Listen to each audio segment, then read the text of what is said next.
Jeshi la polisi kanda maalum ya Dar es Salaam tarehe 14 Agosti 2026 saa 9 alasiri limemkamata wakili wa kujitegemea Peter Madeleka akiwa katika eneo la Mikocheni B Kinondoni. Madeleka amekamatwa akiwa katika viunga vya mahakama ya uhujumu uchumi maarufu kama mahakama ya mafisadi wakati akitekeleza majukumu yake ya kitaaluma. Kwa mujibu wa taarifa rasmi ya kamanda wa polisi kanda maalum ya Dar es Salaam CACP Jumanne Muliro, Madeleka anashikiliwa kwa kuhojiwa kwa tuhuma za kudharau amri ya Mahakama Kuu Division ya makosa ya rushwa na uhujumu uchumi iliyotolewa tarehe 27 Julai 2026 na tarehe 13 Agosti 2026. Kukamatwa huku kumetokea saa chache baada ya wakili Madeleka kufanya mkutano na wanahabari akitangaza nia yake ya kufungua kesi ya kupinga zuio la msajili wa Mahakama Kuu lililowazuia mawakili kufanya mahojiano na vyombo vya habari mahakamani. Taarifa za awali kutoka kwa wakili Gideon Mathew zilieleza kuwa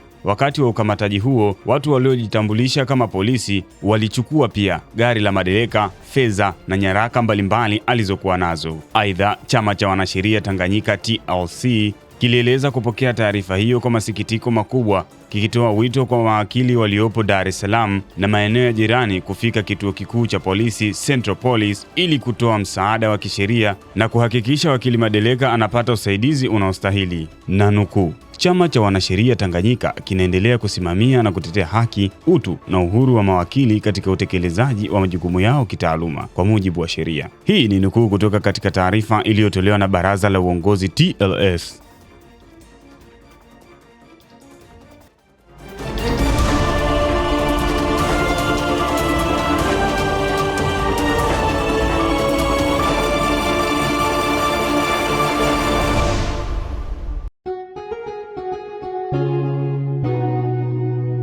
Kasako Media, tunaangazia maisha, tunaandika kesho.